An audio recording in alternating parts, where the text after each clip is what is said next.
Hello मित्रांनो, स्वागत आहे माझ्या चॅनलवर. परत एकदा एक मोठी अपडेट येत आहे की जो डी फार्मसीचा रिझल्ट MSBTचा फोटोकॉपी रिचेकिंगचा जो रिअसेसमेंटला टाकलेला तो रिझल्ट अनाऊन्स झालेला आहे.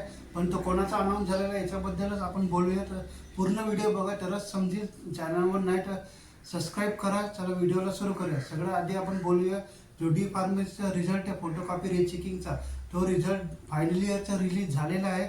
हे कसा पाहायचा, जेव्हा तुम्ही MSBTच्या वेबसाईटवर जायचं, जिथून तुम्ही पहिलेचा रिझल्ट पाहिलेला आहे त्या लिंकवर जाऊन बघायचं. कसं समजेल रिझल्ट आला की तुमचा जो रिझल्ट शो होईल त्याची डेट चेक करायची, कधीची अगोदरची आहे, पहिले रिझल्ट लागले ती डेट आहे का आत्ताची नवीन आत्ता लागलेला आहे त्याची नवीन आहे, जे 20 जुलैला आत्ता लागलेला आहे, मध्ये लागलेला आहे तो आहे. ते डेट चेक करायची, तिथे आपल्याला समजेल जी नवीन डेट आहे जुलैची तर समजून घ्यायचं तुमचा रिझल्ट चेंज झालेला आहे आणि नवीन रिझल्ट आलेला आहे. कारण की हा रिझल्ट लावणं फास्ट गरजेचं होतं, कारण त्यांना फार्मसीचं ॲडमिशनसाठी जायचं असते, म्हणून त्यांच्यासाठी लवकर रिझल्ट लावणं MSBTचं हे काम आहे, म्हणून लवकर रिझल्ट लावलं.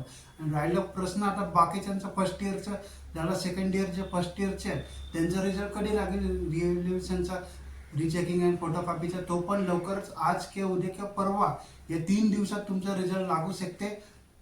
असं कळण्यात येत आहे की तुमचं उद्या किंवा परवा पण लागू शकते, कारण की याचे लागण्याचे चान्सेस आहे. कारण की फायनल इयरचा लागलेला आहे तर तुम्हाला ही इन्फॉर्मेशन समजली असेल.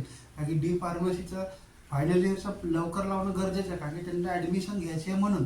आणि तुमचं कसं आहे, थोडं लवकर घाई नसते त्यांना, म्हणून हळूहळू लावतात. तुमचं उद्या किंवा परवा कधीतरी रिझल्ट 2-3 दिवसाला लागणारच आहे. उद्या किंवा परवाही लागू शकते किंवा आज पण रिझल्ट कधी पण लावू शकते MSBT. तर तुम्हाला ही इन्फॉर्मेशन समजली असेल डी फार्मसीवाले, तर चॅनलवर लाईक आणि सबस्क्राईब करा अजून पुढच्या व्हिडिओसाठी. तोपर्यंत बाय.